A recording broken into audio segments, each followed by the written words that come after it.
Assalomu alaykum barchaga. Hop, videolar chiqishini biroz muddat kutib qolgan bo'lsangiz ajab emas. Bu doimgidek, hop, har doimgi tanaffuslardan biri yana bo'lib o'tdi va yana video darslar yozishga qaytarmoqda. Bugun esa biz LeetCode platformasida kunlik masala bilan tanishib o'tamiz. Ya'ni kunlik masala yechimini ko'rib chiqadigan bo'lsak. Buning uchun biz LeetCode platformasiga kirib olamiz.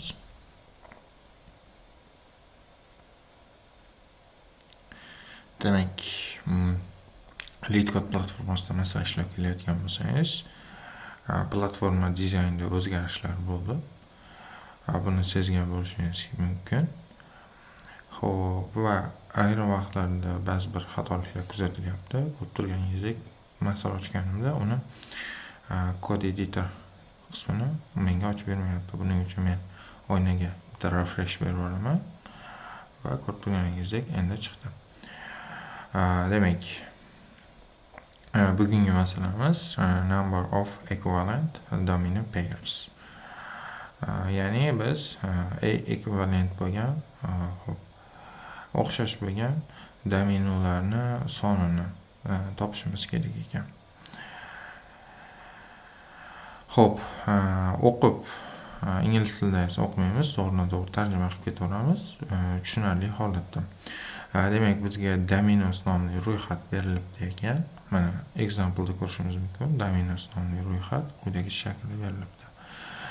Va unda dominolar bor ekan. Ko'radigan bo'lsak, ular pair, ya'ni juftliklardan tashkil topgan holatda turibdi. Ikkita qism qiymat. Va endi bu yerda domino inch index va change index o'xshashligini tekshirishimiz kerak ekan. Xo'p, ya'ni bu yerda shart qo'yilyaptiki, bu qachon bajariladi? Agarda bular o'xshash hisoblanadi, ya'ni teng hisoblanadi. Agarda ikkita domino olinganda uning a-inchi va s-inchi elementlari va b-inchi va d-inchi elementlari bir-biriga teng bo'lsa, bu yerda ko'rsatilgan mana domino i'da a va s bir-biriga teng bo'lishi kerak yoki shu bilan bir qatorda b va d ham bir-biriga teng bo'lishi kerak. Yoki bu ikkinchi shart ham mavjud. Demak, a d ga teng bo'lishi kerak, b esa s ga. Xo'p, mana shunday tenglikni qanoatlantiruvchi dominolar, ya'ni to'g'ri shaklda ham yoki aylantirilgan holatda ham mavjudlarni nechtaligini topib chiqarib berishimiz kerak ekan. Xo'p, demak, mana bu yerda qo'shimcha ma'lumotlar aytilyapti. Demak, pairs juftliklari, hop, i va j juftliklari qachonki demak uzunligidan 0 domino uzunligidan kichik bo'ladi ekan va biz mana shularni topishimiz kerak. Endi misoliga example'ga qaraydigan bo'lsak, example 1. Hop, bizga domino berildi. Dominoda har bitta dominoning qiymatlari mavjud va qiymatlarni birma-bir solishtirib chiqishimiz kerak. Endi bizda bu yerda concentratesga e'tibor qaratishimiz kerak, ya'ni cheklovlar. Nima deyilyapti? Demak, dominos length, uzun domino massivini o'lchami to'lqop-etgan darajasi 4 ekan. Va domino uzunligi, ya'ni ikkita qiymatdan iborat bo'lar ekan. Dominoni o'sha qiymatlari, ikkita qiymati 1 va 9 oralig'idagi qiymatlarni o'ziga olar ekan. Biz mana shularga eng e'tibor qaratishimiz kerak bo'lgan birinchi o'rinda biz domino uzunligiga e'tibor qaratishimiz kerak. Xo'p. Birinchi ishlaydigan yechimimiz eng sodda yechim, ya'ni on kvadrat. Ichma-ich sikl orqali yondashuv qilamiz. Xo'p. Masala raqami 1128. Python dasturlashtirilgan yechimni ko'rib ketamiz. Masala nomi esa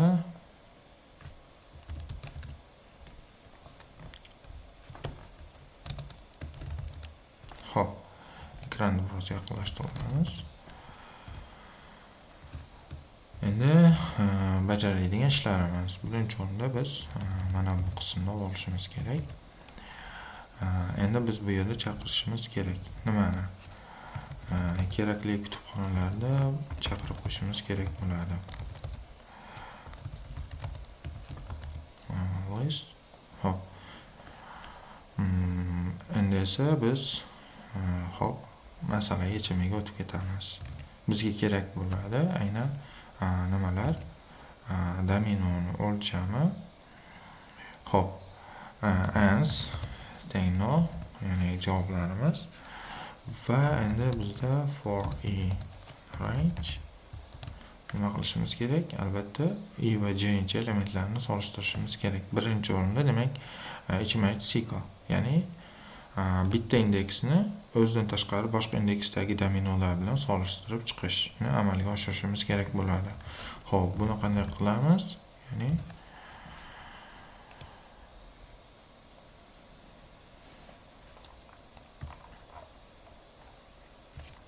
quyidagicha shaklda. Xo'p, bizda o'zi dominomiz bor edi. 1 2 2 1. Xo'p.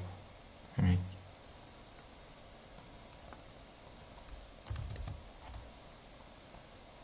1 2 va 2 1. Ko'rib turgan bo'lsak, bu 0-indeksda, bunisi esa 1-indeksda turibdi. Xo'p, endi ikkalasini solishtiramiz, ya'ni 0-indeks bilan 1-indeksni solishtiramiz. Berilgan shartlarga mos tushadimi? Tushsa, sanaymiz, ya'ni sanoqni oshirib olamiz. Keyingi o'rinda nima qilamiz? Xo'p, keyingi o'rinda ham xuddi shu ishni amalga oshirib ketishimiz kerak bo'ladi. Endi bu yerda biz qanday kamchiliklarga yo'l qo'yishimiz mumkin deyilsa, o'xshashlari kelib qolishi mumkin hisoblanadi.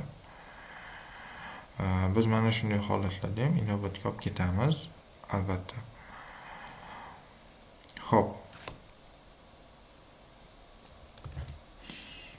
Biz 0-indeksni tekshirdik, 1-indeksni tekshirdik, 2-indeksda 3 4 kelyapti ekan. Demak, u bilan solishtirishni amalga oshiramiz. Undan keyingisi esa 5 va 6 ekan. Demak, 2-indeks va 3-indeks. Birinchi bu ikkalasini solishtiramiz. Demak, ikkalasi o'xshash shartlarga tushadi. Demak, hozircha bizda bitta bor. Va keyin bu undan keyingisi bilan solishtiriladi va nihoyat eng so'nggisi bilan. Shu tarzda har biri o'zidan keyingilari bilan solishtirib ketilaveradi. Bu bilan, bunisi bu bilan. Kerakli shartlar asosida biz xuddi shu usulni ketamiz, albatta. Xo'p, demak, boshlang'ich holatda 0-indeksdan boshlaymiz ekan va nimamiz kerak? Bizga hop dominos berilyapti. Dominosni olamiz. Dominos va -1. Negaki qarab tursak, eng so'nggisiga kelsak, bundan keyin faqatgina bitta bor. Bunga keyingisiga o'ta olmaymiz. Mana bunga o'tib keta olmaymiz, chunki o'zidan keyin hech qanday domino yo'q elementi va uni hech qanday tekshira olmaymiz. Shuning uchun bitta avvalroq to'xtashimiz kerak hisoblanadi ichma-ich sikl ketayotganimizda. Xo'p, endi va mana shu ketish davomida doim i'dan bitta keyingilari bilan solishtirib ketamiz. Qachongacha? Dominolarni eng so'ngigacha bo'ladi. Xo'p, berilgan shartimizda nima deyilayotgandi? Demak, ikkala dominolar olinyapti. A S ga tengmi, B D ga tengmi? Yoki A D ga tengmi, B S ga tengmi? Mana shu shartlar qanoatlantirilishi kerak ekan. Xo'p, endi biz xuddi shu shartni yozamiz. AB hop dominos I bo'lsin va CD dominos G holatda ketsin. Endi bu yerda shartlarni qo'yib olamiz. Hop, qavs ochamiz. A S ga teng va B D ga teng bo'lsa yoki keyingisida A D ga teng bo'lsa, demak A D ga teng bo'lsa yoki B S ga teng bo'lsa, kerakli shart bajarilsin va bizga ansimizni javobini bittaga oshirib qo'yamiz. Xo'p, endi mana shu holatda mana bu yerda Sizda savol tug'ilishi mumkin. Nimaga endi bu yerda mana bunday yozuvlar chiqyapti degan. Bu yozuvlar aynan hozir men Python sintaksini to'g'ri yozishimni tekshirib ketyapti. Xo'p. Endi bizga return aniqlagan javob kerak, ya'ni qaytish kerak. Endi nima qilamiz? Mana bu domenosni olamiz.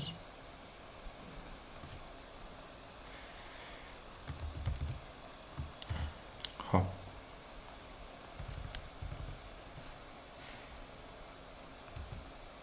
Domenos 3 ta qator va endi yozishimiz kerak. Xo'p. Biz chaqiramiz object, ya'ni solutionni obyektga olamiz va obyektga olgandan keyin berilgan natijaga result obyektni biz num ekvivalentiga qiymat yuborishimiz kerak, ya'ni domenosni, va kerakli natijani ekranga chiqarishimiz kerak bo'ladi.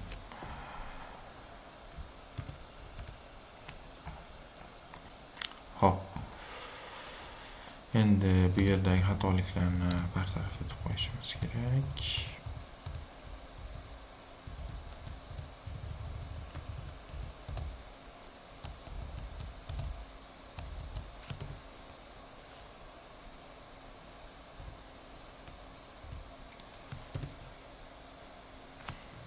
Bo'ldi. Demak, endi xuddi shu kodni ishga tushirib ko'radigan bo'lsak, run qilamiz. Shu yerni o'zida. Demak, 1 degan natija chiqdi, ko'rib turganingizdek. Xo'p, endi xuddi shuni qiymatini keyingisini ham olib keladigan bo'lsak, buni izohga qo'yamiz.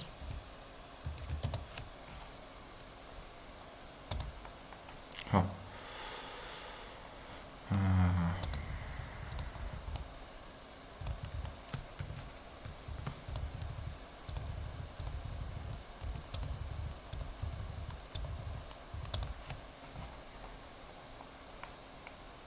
Bo'ldi. Xo'p, buni pastga tushirib qo'yamiz. Xatolikni oldini olish uchun. Endi qaytadan buni ham ishga tushirib ko'rsak, 9 degan qiymat kelib chiqdi bizda. Xo'p, qaraydigan bo'lsak, bizda 9 degan qiymat chiqib qoldi, lekin natijamizda bizga 3 chiqib qolishi kerak edi. Xo'p, bu yerda nima sodir bo'ldi? Ya'ni kvadrat matni oshib ketib qoldi natijamiz. Xo'p, endi buni tekshirib ko'radigan bo'lsak,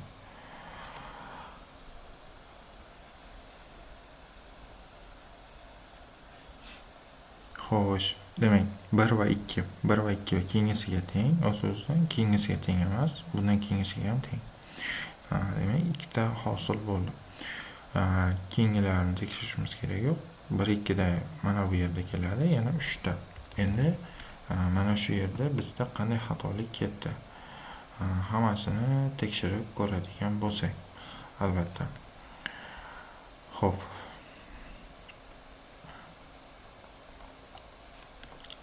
Endi tekshirish qanday amalga oshadi? Biz xatolik sodir etgan vaqtda tekshirishimizni chiquvchi natijalarni yozib ketishimiz kerak. Ya'ni qanday, xo'p, dastur ishlash vaqtida qanday qiymatlar ketmoqda, ya'ni chiqmoqda. Biz mana shularni ko'rmayapmiz. Shularni ko'rishga harakat qilamiz va aniqroq natijani bilib olamiz. Xo'p, bu yerda xatoimiz ko'rib turganingizdek, xo'p, teng deb olib ketibdi, ya'ni 1, 2, 1, 1 da ham teng olib ketibdi. Buni qaraydigan bo'lsak, nima sodir bo'libdi? Biz mana bu yerda end o'rniga or yozib qo'ygan ekanmiz. Endi mana shuni to'g'rilab qo'yamiz va qaytadan ishga tushiramiz. Qaraydigan bo'lsak, 3 degan natija kelib chiqdi. Xo'p, endi yechimimizni olib, ya'ni yuborib ko'radigan bo'lsak, hop, run. Demak, hozir biz ichma-ich sikl orqali tekshirib ko'rdik.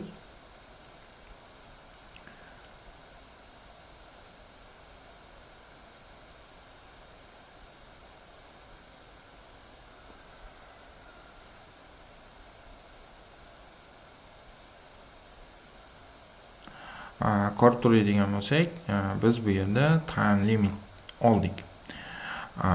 Boshida aytib ketdim, cheklovlarga e'tiborli bo'lish kerak deb, ya'ni to'liq ko'paytirilgan 10 darajasi 100. Buning kvadrati mattasi, demak 16 ko'paytirilgan 10 darajasi 8 bo'lib ketadi va bu time limit olishimizga sabab bo'ldi. Bu yechim ham xato emas, lekin bizda time limit berdi. Endi biz optimalroq yondashuvga o'tadigan bo'lsak, hop. Optimal yondashuvimiz, hop, endi qanday bo'ladi?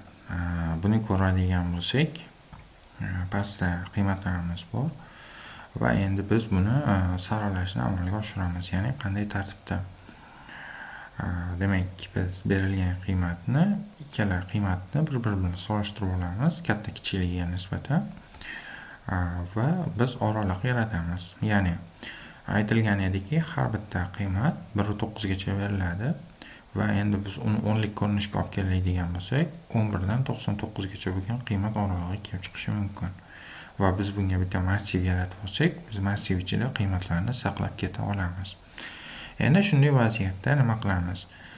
Demak, 10lik holatga olib kelishimiz kerak. 10lik holatga qanday olib kelamiz? Demak, 1 va 2 ikkalasini solishtiramiz katta va kichikligiga nisbatan. Agarda birinchi qiymat ikkinchisidan kichik bo'lsa 12 tarzda yozamiz.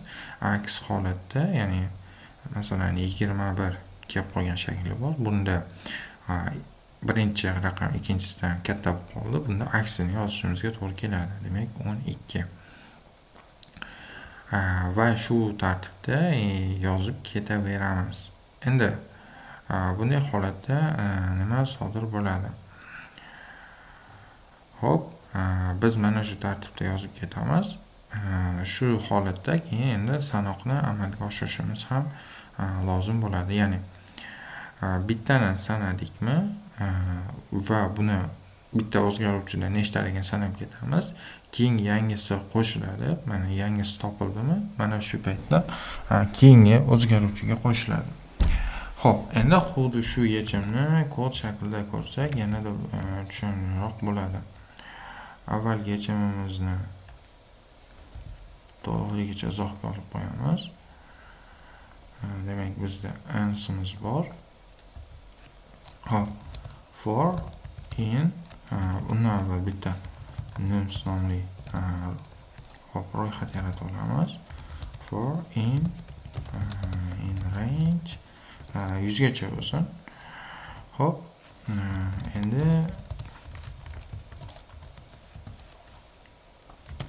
lengthni tekshirib olamiz. Dominos barcha elementlarni ko'rib chiqamiz. Endi hozirgi shartga nisbatan albatta. Undan avval A, B ga nisbatan olsak dominos hop, bitta son bor bizda. Va endi buni yozamiz shartlarini. Qachonki hop ko'paygan B bo'ladi. Bunday holat, demak, agar A B dan kichik bo'lsa, shunday shakl bo'lyapti. Aks holdachi. Aks holda buni aksi. Demak, A B ko'paygan B plus A. Endi biz buni mana shu shaklni mana bunday bitta ifoda shaklida qavsga olib qo'ysak, yanada ajralib turadi. Xo'p. Endi xuddi shu shart bajarilgandan keyin bizda dastlab, ya'ni hozirgi sanog'imiz bor. Ansimizga qo'shamiz mana shu o'rindagi turgan sonni, ya'ni nums plus num. Qo'shganimizdan keyin nums plus numda, ya'ni hozirgi sonda qiymatni bittaga oshirib qo'yamiz. Xo'p, nimaga bittaga oshirmasdan avval qo'shishni amalga oshiryapmiz? Sabab, hozircha buni biz topgan sonni hech qanday sherigi yo'q. Ya'ni sherigi topilmagani bois ham xuddi shu ishni amalga oshiryapmiz va keyin qiymatni oshirib qo'yapmiz. Agarda topilganda edi, ya'ni mana bu qiymat 1 dan yuqori bo'lsa, qo'shib ketsak bo'laverardi. Shuning uchun avval qo'shish, keyin 1 ga oshirish bajarilmoqda ekan. Endi xuddi shu ishdan keyin biz sanab chiqqan bo'lamiz. Return va aynisini qaytarib qo'yishimiz kerak bo'ladi. Endi dasturni ishlatib ko'radigan bo'lsak, demak 3 degan qiymat chiqdi. Xo'p, yechimimizni olamiz va mana bu yerga yubani qo'yib tashlagan holatda avvalgi izohga olingan kodni o'chirib yuborsak. Xo'p.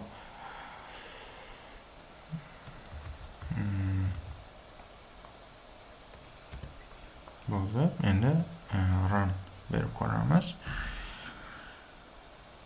Xo'p, demak testlardan case'lardan hammasidan o'tdi va endi yuborib ko'radigan bo'lsak, avvalgi yechimimiz time limit olgandi.